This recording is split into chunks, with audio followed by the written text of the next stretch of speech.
an overview of engineering project according to the construction point of view.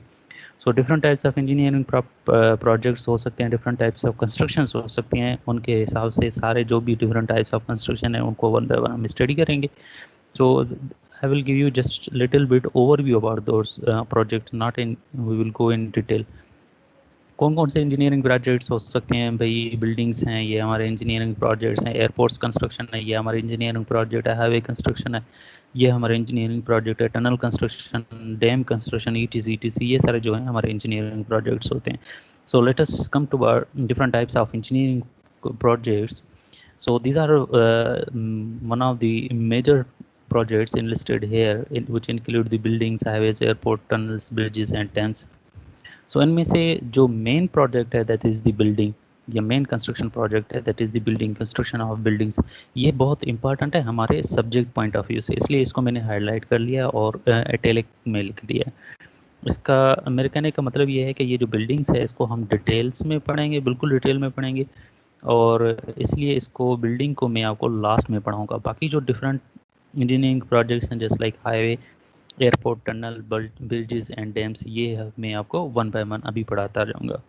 So let us start from the highways. Highways क्या होते हैं इसके बारे में थोड़ा बहुत मैं इंट्रोडक्शन दूंगा. Highways are actually the structures which are constructed to provide the travel surface to the vehicles, the particular permanent travel surface to the vehicles. ये हाईवेज वो स्ट्रक्चर होते हैं, वो सरफेस, रिजिड सरफेसेस होते हैं जो हमें एक रिजिड सरफेस देते हैं for the transport of vehicles and the passengers. Highways को सिंपली आप ये कह सकते हैं कि that are the roads, that are the pavements. Highways को इस पर्टिकुलर सब्जेक्ट के लिए हाईवेज को हम इस तरीके से पढ़ेंगे कि हाईवे को हम रोड भी कंसीडर करेंगे, हाईवे को हम पेमेंट भी कंसीडर करेंगे. लेकिन जैसे ही आप हाईवे एंड ट्रैफिक इंजीनियरिंग के सब्जेक्ट में आओगे तो वहाँ पर आके इस हाईवे की जो डेफिनेशन है वो चेंज हो जाएगी, क्योंकि वहाँ पर हाईवेज को हम in terms of different type of highways या different types of road consider करेंगे, जिसमें हाईवेज हो गए, फ्रीवेज हो गए, स्ट्रेटेजिक रोड हो गए, दी मोटरवेज हो गए, ये डिफरेंट टाइप्स ऑफ रोड्स होते हैं. बट यहाँ पर जो ये टर्म लिखा हुआ है हाईवेज, इसको सिर्फ और सिर्फ आप कंसीडर करना कि हम रोड की डेफिनेशन और पेमेंट की डेफिनेशन बता रहे हैं. Road and pavement are same thing. So roads or pavements or highways are the rigid structures which provide path for the passengers and the vehicle transport, passenger and the goods transport. goods और passenger के transport के लिए कोई भी हमें level surface हो construct किया गया हो हुआ हो कहीं पर भी, या रिजिड सरफेस कंस्ट्रक्ट किया गया हो, तो उसको हम सिंपली हाईवे कहेंगे या रोड कहेंगे या पेमेंट कहेंगे. ठीक है. Generally these are there are two types of pavements, या रोड्स बोल रहे हैं या पेमेंट्स बोल रहे हैं. Actually there are more than two types, लेकिन for this subject point of view सिर्फ आपको पता होना चाहिए कि there are two types of pavements. One is called as flexible pavement, other is called as the rigid pavement. Flexible road and rigid road जिसे हम कह सकते हैं. सो फ्लेक्सिबल पेमेंट क्या है, रिजिड पेमेंट क्या है, इसको मैं थोड़ा बहुत आपको एक्सप्लेन करूंगा. Flexible pavement is the type of payment in which the binding material is used as the bitumen is used as a binding material. वो टाइप ऑफ पेमेंट जिसमें डामर, सिंधी में जिनके डामर चवंदा आहिनि, that particular binding material is used as a binding agent, that will be called as the flexible payment. Flexible pavement को हम ब्लैक टॉप पेमेंट भी कहते हैं, because the surface of flexible payment is always in black in colour. क्योंकि जो डामर होता है या डामर होता है वो हमेशा ब्लैक कलर का होता है. डामर अगर किसी ने देखा होगा तो वो ब्लैक कलर का होता है, इसलिए ब्लैक कलर को हम एग्रीगेट के साथ, जैसे ही ब्लैक कलर डामर को एग्रीगेट के साथ मिक्स करते हैं तो उसका शेप भी ब्लैक कलर, या उसका जो कलर हो जाता है वो ब्लैक कलर का हो जाता है. और उसको हम जैसे ही रोड पे प्लेस कर देते हैं तो रोड का जिस सरफेस का कलर हो जाता है that is in black colour. इसलिए इसको फ्लेक्सिबल पेमेंट को हम हमेशा ब्लैक टॉप पेमेंट भी कहते हैं. Flexible pavements are also called as black top pavements, and these are types of pavement in which the bitumen is used as a binding material. Simple ये आप बोल सकते हो. रिजिड पेमेंट क्या है भाई? Rigid pavement are the type of pavement in which cement is used as a binding material. Cement जिसमें binding material use हो उसको हम कहेंगे कि that is the rigid pavement. और रिजिड पेमेंट को हम कंक्रीट पेमेंट भी कहते हैं.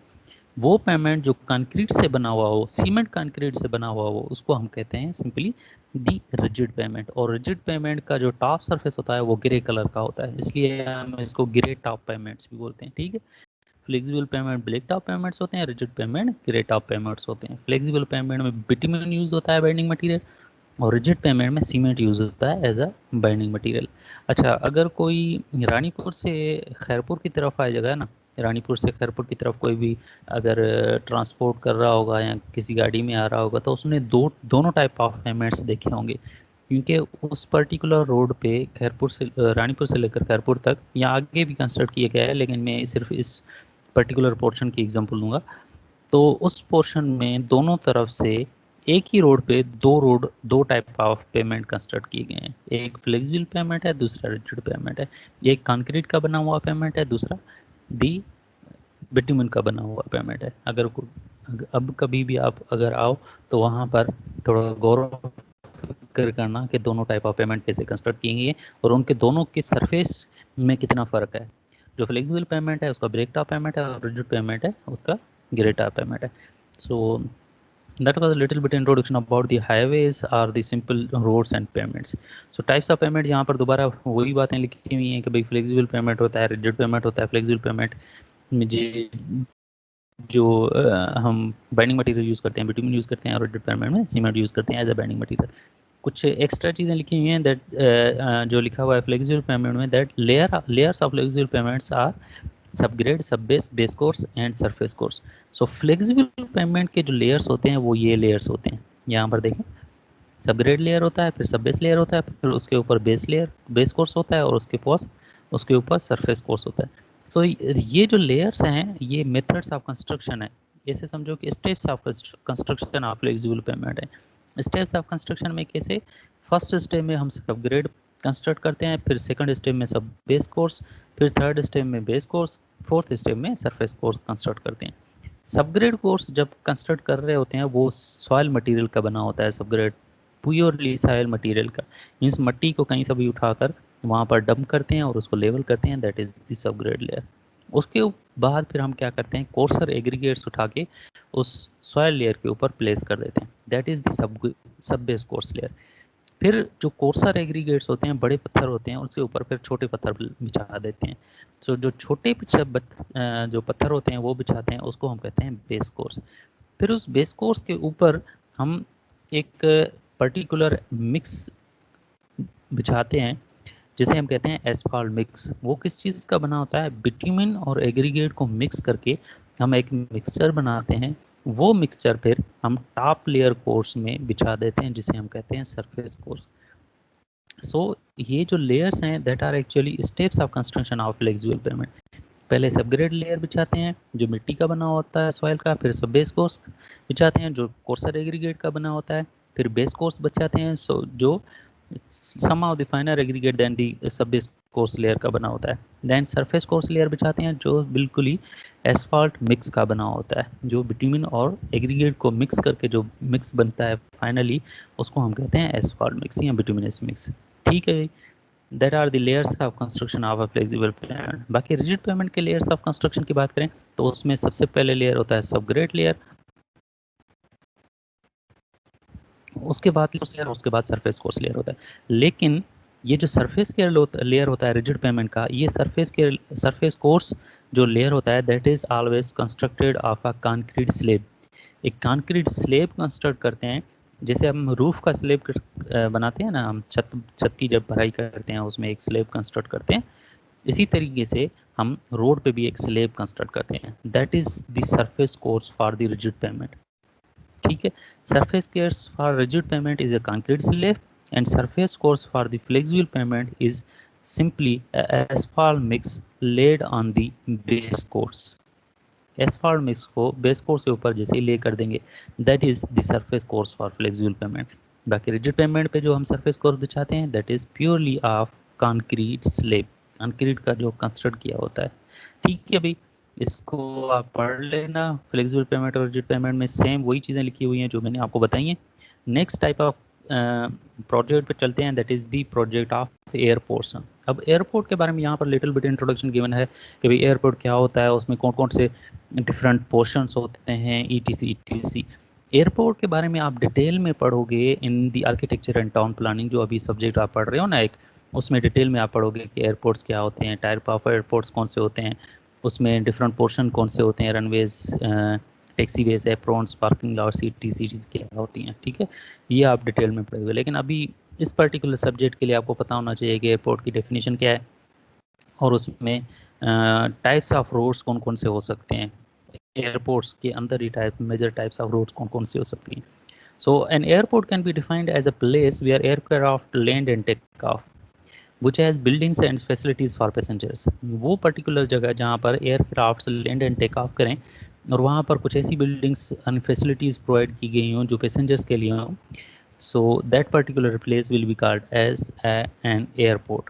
Simply a place where aircraft land and take off that are called as the airports। So these are actually the combinations of road and building, different बहुत सारी type of building उसमें construct की गई होती हैं एयरपोर्ट्स हैं, बहुत सारे टाइप्स ऑफ रोड होते हैं। जो मेजर टाइप ऑफ रोड्स हैं वो हैं runways. Runways are the those types of roadways in which the aircraft land and take off. जहाँ पर जिस रोड पे aircraft land and take off करता है उस रोड को कहते हैं रनवेज। टैक्सीवेज वो रोडवे होता है, वो रोड का पोर्शन होता है या वो रोडवे होता है जहाँ पर पैसेंजर्स को आपके जो सिटिंग एरियाज होते हैं वहाँ से लेकर आपके जो एयरक्राफ्ट होता है वहाँ तक पहुँचाया जाता है। टैक्सीवेज उन रोड्स को कहा जाता है।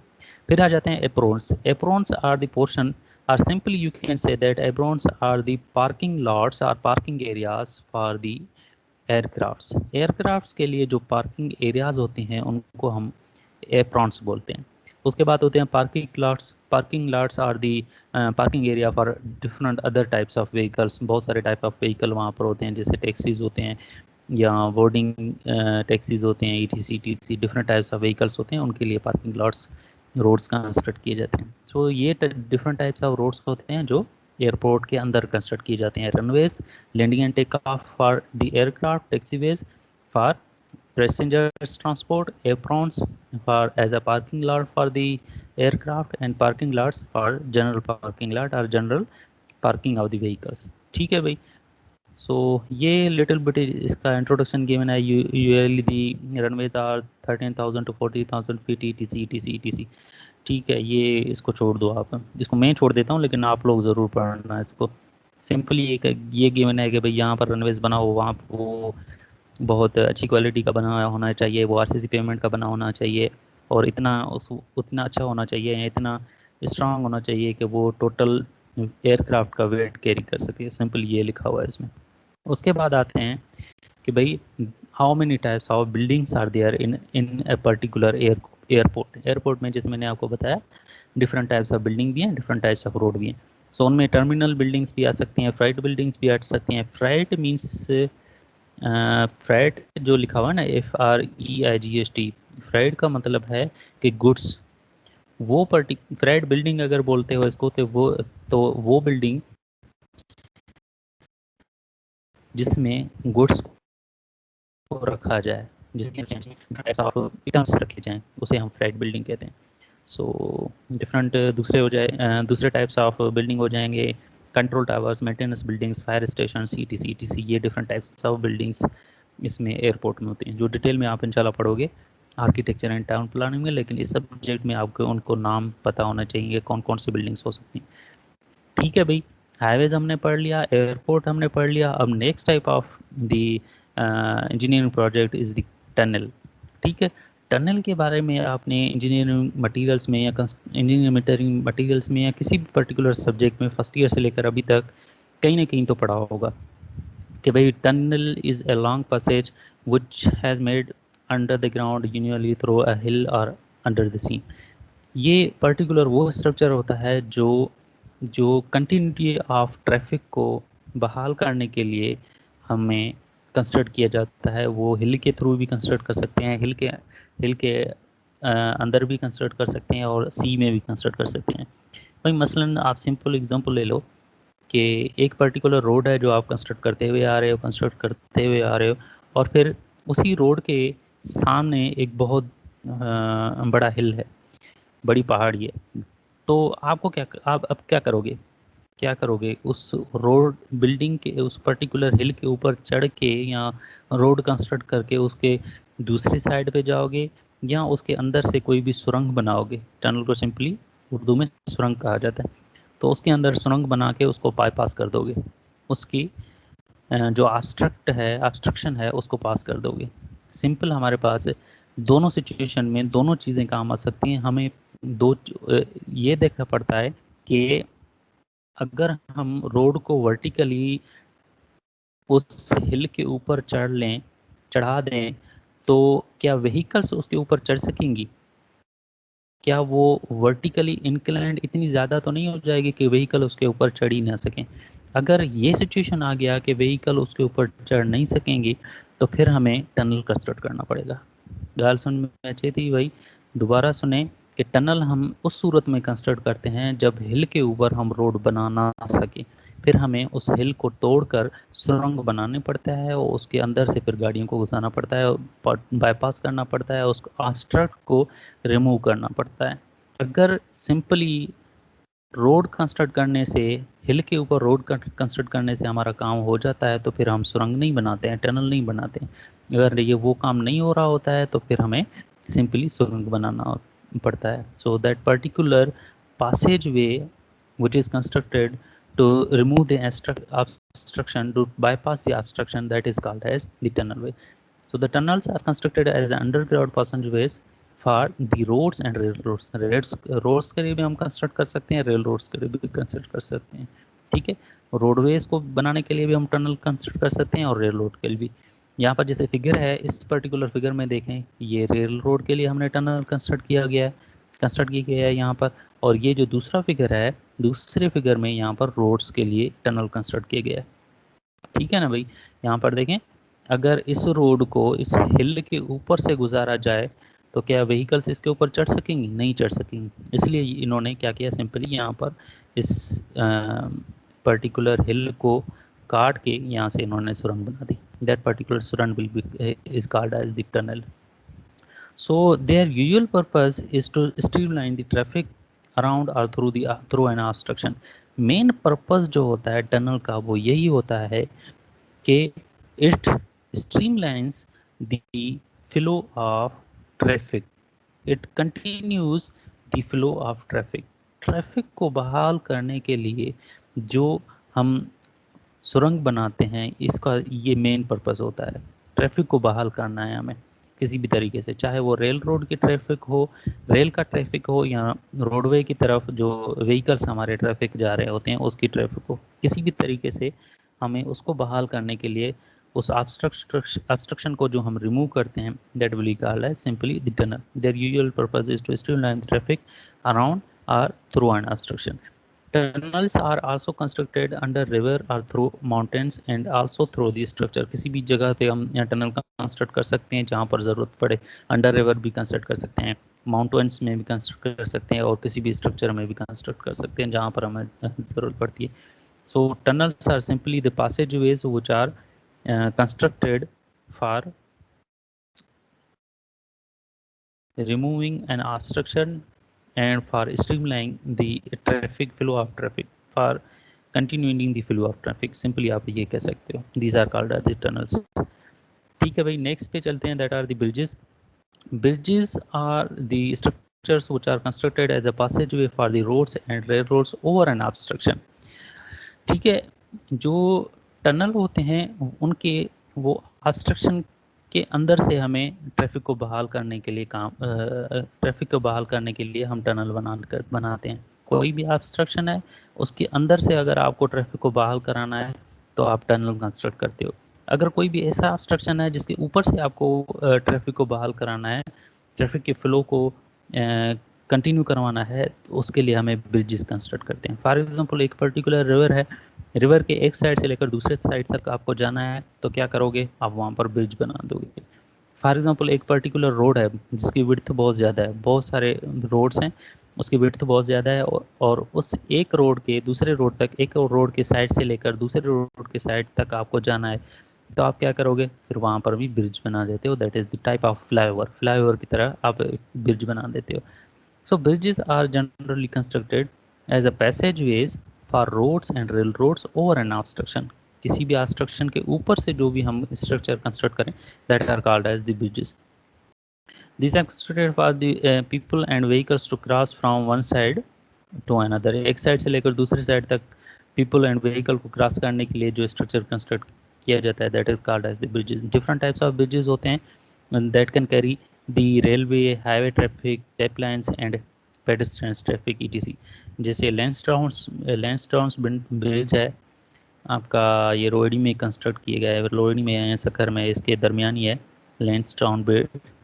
तो वो उसमें रेलवे की फैसिलिटी भी है, रेलवे की ट्रैफिक को पास करने की, रोडवे को पास करने के लिए फैसिलिटी है. मींस दो दो टाइप ऑफ स्ट्रक्चर बने हुए हैं, दो टाइप्स ऑफ ब्रिजेस बने हुए हैं, रेलवे ब्रिज भी है और हाईवे ब्रिज भी है. जैसे अगर आप कोटड़ी जाओगे, कोटड़ी जो खैरपुर उसमें हैदराबाद में है, तो उस कोटड़ी इलाके में भी ऐसे स्ट्रक्चर बने हुए हैं जो जिसमें रेल को पास करने के लिए भी ब्रिज है और रोड को पास करने के लिए भी ब्रिज है. ठीक है भाई. ब्रिजेस के भी डिफरेंट टाइप्स होते हैं depending upon the type of construction. So we will study one by one different types of bridges. कौन कौन से हैं? For example the slab bridge. Slab bridge is the first type of bridge which is generally constructed of pre-stressed slab. वो type of bridge जो आपका pre-stressed slab या concrete slab का construct किया गया हो, तो उसको हम सिंपली कहेंगे दी स्लेब ब्रिज. भाई ब्रिज का मैं आपको एक थोड़ा जनरल कॉन्सेप्ट दे देता हूँ. ठीक है भाई, उसके बाद चलते हैं बाकी आगे. ये पर्टिकुलर रिवर है, ठीक है, ये रेड में मैंने ये रिवर बना दिया है. ठीक है, अब इस पॉइंट से लेकर हमें इस पॉइंट तक जाना है, ये पॉइंट से लेकर इस पॉइंट तक हमें जाना है. तो अब क्या करना पड़ेगा, इस बीच वाले रिवर के पोर्शन को हमें बाईपास करना है. बाईपास कैसे करेंगे? सिंपली हम ब्रिज बनाएंगे. ठीक है, ब्रिज के लिए हमें सिंपली क्या चाहिए, यहाँ पर स्लेब चाहिए, एक स्लेब चाहिए. स्लेब कंस्ट्रक्ट करेंगे जिसकी मदद से हम रिवर के एक साइड से दूसरे साइड पे हम शिफ्ट हो जाएं. ठीक है. सो ये जो हम स्लेब कंस्ट्रक्ट करते हैं ना, इसके कंस्ट्रक्शन के मेथड्स डिफरेंट हैं, जिसको हम टाइप ऑफ ब्रिज कह सकते हैं, लेकिन सबका काम यही है कि भाई ट्रैफिक को एक साइड से दूसरी साइड तक मुंतकिल करना, सबका काम यही है. सो अगर स्लेब ब्रिज है तो हम सिंपली वो जो हम स्लेब यहाँ पर देते हैं वो कंक्रीट स्लेब का बना होता है. अगर स्टील ब्रिज होगा तो वो ये जो स्लेब हम देते हैं वो स्टील का बना होता है. सो डिपेंड करता है कि कौन से टाइप ऑफ ब्रिज है, लेकिन सबका जो वर्किंग मैकेनिज्म होता है वो सेम ही होता है कि एक साइड से दूसरी साइड तक ट्रैफिक की फ्लो को बहाल करना या ट्रैफिक को मूव करवाना. ठीक है, अब आते हैं स्लेब ब्रिज की तरफ कि स्लेब ब्रिज क्या होता है. Slab bridge is type of bridge in which the concrete slab is placed on that particular portion obstruction के ऊपर कंक्रीट स्लेब प्लेस कर देते हैं.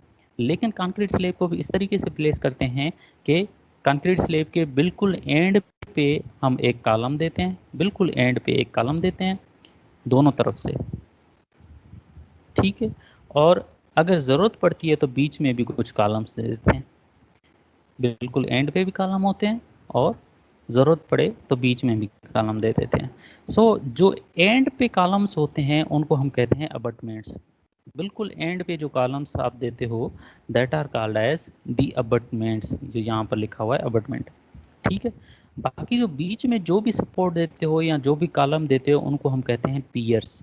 There is a little bit difference between the pier and abutment, that is that the end support or end columns of any bridge are called as the abutments, but the intermediate supports or intermediate columns will be called as pier. So अगर कोई भी पूछे आपसे pier और abutment में क्या फ़र्क है स्लेब ब्रिज में, तो आप उसको इजीली बता सको, एक्सप्लेन कर सको. एंड सपोर्ट पे जो होते हैं कॉलम उनको हम कहते हैं कि भाई अबटमेंट्स, और इंटरमीडिएट सपोर्ट पे जो कॉलम होते हैं उनको हम कहते हैं simply piers. So the slab bridge is always constructed on the piers and the abutments. abutments और piers पे कंस्ट्रक्ट किया जाता है। जैसे यहाँ पर फिगर में गिवन है, ये जो पर्टिकुलर चीज़ है इसको हम abutment को कहेंगे, और इन चीज़ों को हम कह सकते हैं these are the piers। ये भी पियर है और ये भी पियर है, क्योंकि ये अभी तक कंटिन्यू है। यहाँ पर हो सकता है इसका abutment हो, एंड सपोर्ट हो। सो एक एंड सपोर्ट ये हो गया, एक एंड सपोर्ट ये हो गया, इनको हम कहेंगे दी अबटमेंट्स। और जो इंटरमीडिएट सपोर्ट्स हैं, इंटरमीडिएट कॉलम्स हैं, इनको हम कहेंगे सिंपली द पियर्स। ओके भाई, स्लेब ब्रिज जैसे होता है। अब आते हैं आर्च ब्रिज की तरफ। देखें, आर्च ब्रिज में जो स्लेब हम कंस्ट्रक्ट करते हैं फॉर मूवमेंट ऑफ ट्रैफिक, उसको कैसे कैरी करते हैं। अच्छा, यहाँ पर एक चीज़ मैं बताना भूल गया कि यहाँ पर जो हम ये स्लेब कंस्ट्रक्ट करते हैं, इस स्लेब को की लोड को कैसे कैरी किया जाए। मसलन ये पर्टिकुलर स्लोब एक पोर्शन से लेकर दूसरी पोर्शन तक हम कंस्ट्रक्ट कर लेंगे, ठीक है। तो लाजमी है इस पर्टिकुलर स्लेब में वेट होगा, हो सकता है ये वेट फॉल करे और वेट की वजह से ये गिर जाए। तो इसको हम क्या करते हैं, फिर किसी भी मदद से, किसी भी तरीके से इसको सपोर्ट्स देके इसको बिल्कुल स्ट्रेट बना देते हैं, ठीक है। वो जो सपोर्ट्स हम देते हैं ना, उसके हिसाब से different types of bridges create हो जाते हैं। जैसे अगर हमने इसको नीचे से सपोर्ट दे दिया with the help of the piers and abutments, तो उसको हम सिंपली कहेंगे स्लेब ब्रिज, ठीक है। इस पर्टिकुलर स्लेब को अगर हम नीचे से, ये स्लेब जो हम कंस्ट्रक्ट कर रहे हैं, इसको अगर हम नीचे से अबटमेंट्स और पियर की मदद से हम सपोर्ट दें, तो उसको हम कहेंगे स्लेब ब्रिज। अगर इसी सेम स्लेब को हम आर्च की मदद से इसके लोड को कैरी करें, आर्च कंस्ट्रक्ट करके उसके ऊपर स्ट्रिंग्स लगा दें, जैसे यहाँ पर मैं स्ट्रिंग्स आपको शो कर रहा हूँ, ये हम स्ट्रिंग्स की मदद से इसके लोड को कैरी करें, तो उसको सिंपली हम कहेंगे आर्च ब्रिज। और आर्च ब्रिज में भी याद कर लें, अबटमेंट्स लाजमी होते हैं। यहाँ पर हम अबटमेंट्स क्रिएट करते हैं, लेकिन आर्च ब्रिज में पियर्स नहीं होते। पियर्स नहीं देते हैं, इसलिए ये जो पर्टिकुलर स्लेब का जो वेट है, वो हम आर्च की मदद से कैरी आउट करवाते हैं। ये जो पूरा वेट है स्लेब का, आर्च की मदद से यहाँ से कैरी आउट हो जाता है। इसकी वजह से इस पर्टिकुलर टाइप ऑफ ब्रिज को हम कहते हैं आर्च ब्रिज, ठीक है। इसी तरीके से अगर इस पर्टिकुलर स्लेब के वेट को हम ट्रायंगुलर शेप स्टील स्ट्रक्चर से कैरी आउट करवाएं, तो उसको हम ट्रस ब्रिज कहेंगे, जो नेक्स्ट टाइप ऑफ ब्रिज हमारा आ जाता है।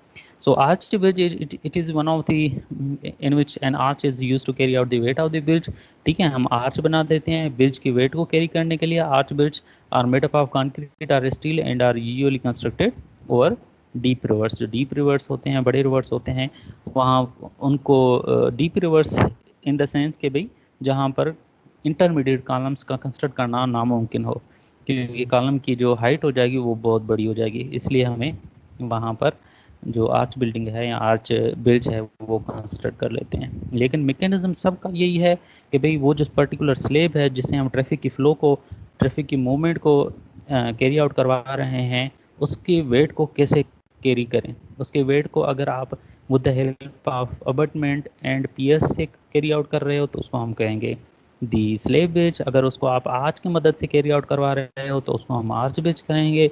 अगर आप उसको ट्रस की मदद से कैरी आउट करवा रहे हो, तो उसको हम ट्रस ब्रिज कहेंगे, ठीक है। यहाँ पर देखें, जैसे इस पूरे वेट को, ये जो पर्टिकुलर स्लेब है, इस स्लेब के वेट को यहाँ से आर्च से कैरी आउट करवा रहा है, ट्रस से कैरी आउट करवा रहा है।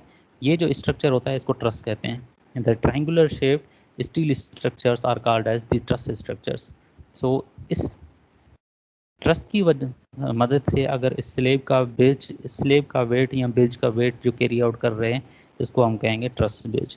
The bridges are supported by the steel और वुडन ट्रसेस और beams that are put together to form a triangular shape. Triangular shape structure जो बना देते हैं स्टील स्ट्रक्चर का, तो उसको हम कहेंगे दी truss structures.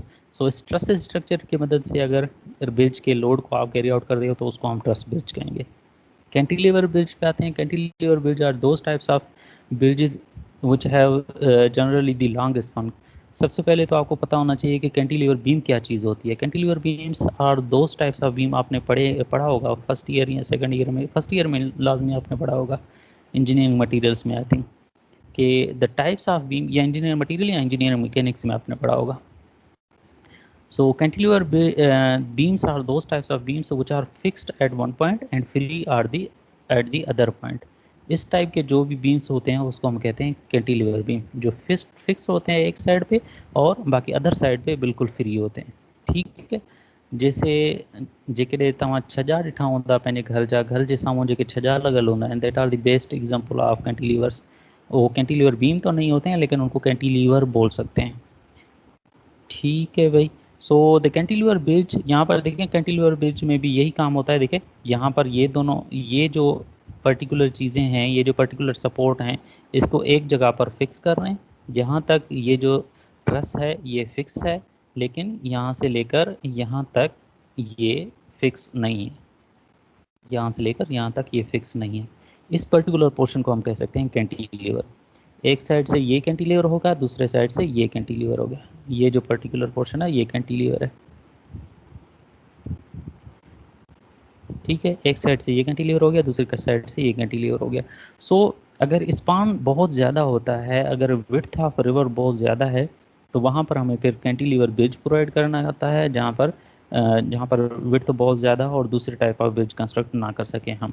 So cantilever bridges are used for fairly long span. It has beams and cantilevers that extends from the end of the river. एक एंड ऑफ रिवर से दूसरे एंड की तरफ कैंटिलीवर स्पान जो है एक्सटेंड करता है और दूसरे एंड से लेकर उसी पर्टिकुलर एंड तक एक्सपांड करता है। सिंपली इसका वर्किंग मैकेनिज्म ऐसे है। देखिए यहाँ पर मैंने एक फिक्स सपोर्ट दिया जो एक साइड ऑफ रिवर पे है, यहाँ पर एक मैंने दूसरा सपोर्ट दिया जो दूसरे साइड ऑफ रिवर से लेकर है। ठीक है, तो हम क्या करेंगे, यहाँ से कैंटिलीवर बनाएंगे, यहाँ से लेकर यहाँ तक, ये एक साइड से कैंटिलीवर होगा। दूसरी साइड से फिर यहाँ से लेकर यहाँ तक हम कैंटिलीवर बनाएंगे और इसको फिक्स कर देंगे। ये इसका वर्किंग मैकेनिज्म हो गया। यहाँ से फिक्स कर दिया और यहाँ पर कैंटिलीवर बना दिया, और यहाँ से फिक्स कर दिया और यहाँ पर इस साइड पे कैंटिलीवर बना दिया। सो यही वर्किंग मैकेनिज्म इस पर्टिकुलर ट्रस ब्रिज में भी फॉलो हो रहा है। ये भी इसको truss type of truss bridge कह सकते हैं, लेकिन इसको पूरा नाम अगर दें तो इसको ये कह सकते हैं that is a cantilever truss bridge, that is a cantilever truss bridge. ठीक है भाई, कैंटिलीवर ब्रिज इससे होते हैं। Suspension bridge are the types of bridge in which weight of the particular slab is carried out by different types of strings or ropes. ये जो है ना, ये जो कैरी आउट कर रहे हैं, ये नीचे वर्टिकली ड्रॉप कर रहे हैं, ये different types of steel ropes होते हैं। इसकी वजह से ये इस पर्टिकुलर स्लेब का वेट कैरी आउट हो रहा है। ये जो स्लेब नज़र आ रहा है आपको, इस स्लेब का weight with the help of these ropes हम कैरी आउट करवाते हैं, इसलिए हम इसको कहते हैं सस्पेंशन ब्रिज।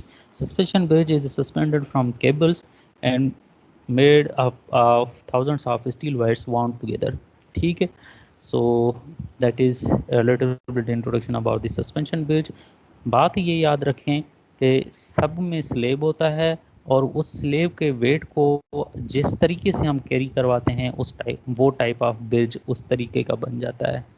पियर्स और अबटमेंट से कैरी करवाओगे तो स्लेब ब्रिज बन जाएगा, आर्च से कैरी करवाओगे तो आर्च ब्रिज बन जाएगा, अगर ट्रसेस से कैरी करवाओगे तो वो ट्रस ब्रिज बन जाएगा, सस्पेंशन से कैरी करवाओगे तो वो सस्पेंशन ब्रिज बन जाएगी, और अगर उसको कैंटिलीवर से कैरी करवाओगे that will B A cantilever bridge. बाकी ये है कि अगर हम इनके डिटेल में जाएं, suspension bridge, type of bridges, different types of bridges के, तो एक पर्टिकुलर सब्जेक्ट हो सकता है ब्रिजेस पे, ब्रिज टेक्नोलॉजी पे। सो हमारे इस पर्टिकुलर सब्जेक्ट में यही है कि हम आपको लिटिल बिट इंट्रोडक्शन दें डिफरेंट टाइप्स ऑफ ब्रिजेस के बारे में। So we have given you the introduction of different types of bridges. ठीक है भाई, अब आते हैं डैम्स की तरफ।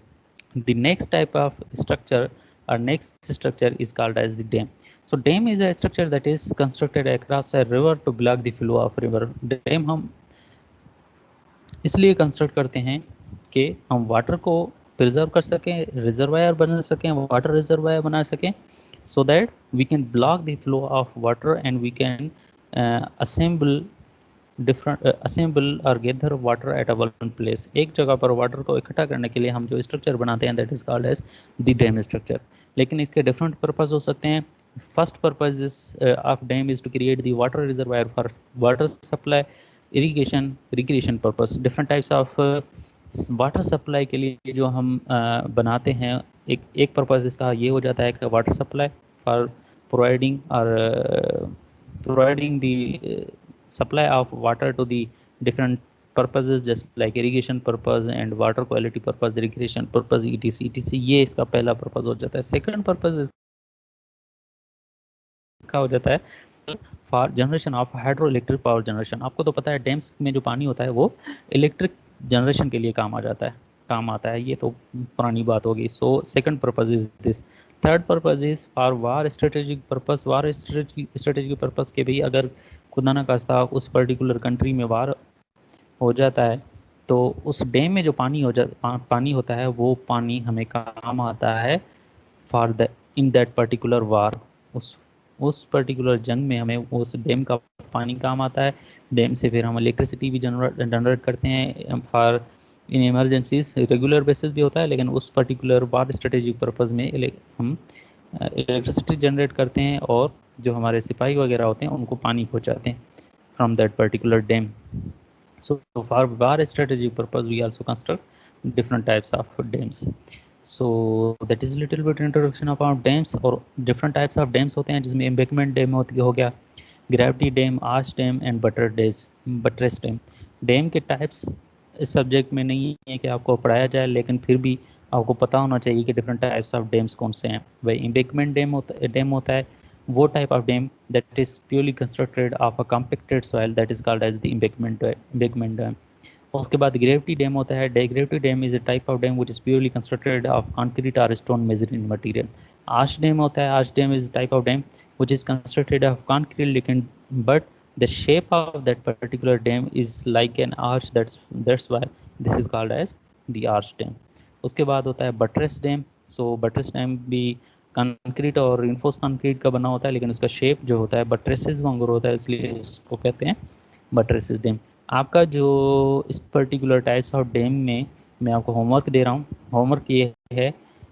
अच्छा होमवर्क में बस मैं ग्रुप पे ही अपलोड कर लेता हूँ कि आपका होमवर्क क्या है, लेकिन होमवर्क ये होगा कि you have to write about the dams, the uses of dam and the types of dam. Types of dam में different types of dams enlist करोगे, उनको एक्सप्लेन करोगे, उनके फिगर्स बनाओगे और उनके जो पार्ट्स हैं उसको भी आप एक्सप्लेन करोगे वन बाय वन।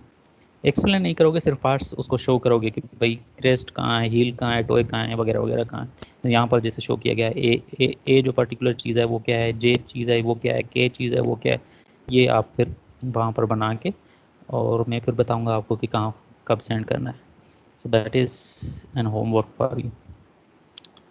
ठीक है भाई, this is Rawal dam Islamabad Pakistan which is type of buttress dam. So अब आते हैं बिल्डिंग्स के ऊपर। ठीक है, डिफरेंट टाइप्स ऑफ हम इंजीनियरिंग प्रोजेक्ट्स मैंने आपको बताए थे कौन कौन से हैं। बिल्डिंग्स हो गए, हाईवेज हो गए, आपके एयरपोर्ट्स हो गए, टनल्स हो गए, ब्रिजेस हो गए। So this types of engineering projects हो गए। सो उसमें मैंने आपको बताया था कि बिल्डिंग्स जो है हम लास्ट में मैं आपको एक्सप्लेन करूँगा वो बिकॉज उस पर हमारा पूरा एक लेक्चर जाएगा। सो उससे पहले हमने कौन कौन से इंजीनियरिंग प्रोजेक्ट्स पढ़े हैं। हमने हाईवेज पढ़े, टाइप्स ऑफ रोड्स पढ़े कि उसमें फ्लेक्सिबल पेमेंट होता है, रिजिड पेमेंट होता है। फिर उसके बाद मैंने आपको एयरपोर्ट्स के बारे में बताया। एयरपोर्ट के बाद मैंने आपको टनल के बारे में बताया। टनल के बाद मैंने आपको ब्रिजेस के बारे में बताया। ब्रिजेस के बाद मैंने आपको इसके बारे में बताया, दैट इज़ दी डैम्स। ठीक है भाई, डैम्स के बाद अब आते हैं बिल्डिंग्स। सो बिल्डिंग्स की फिगर्स यहाँ पर देख लें। This is building, state life building at Larkana. This is Fezma Kharpur Mills. This is the wonderful structure। और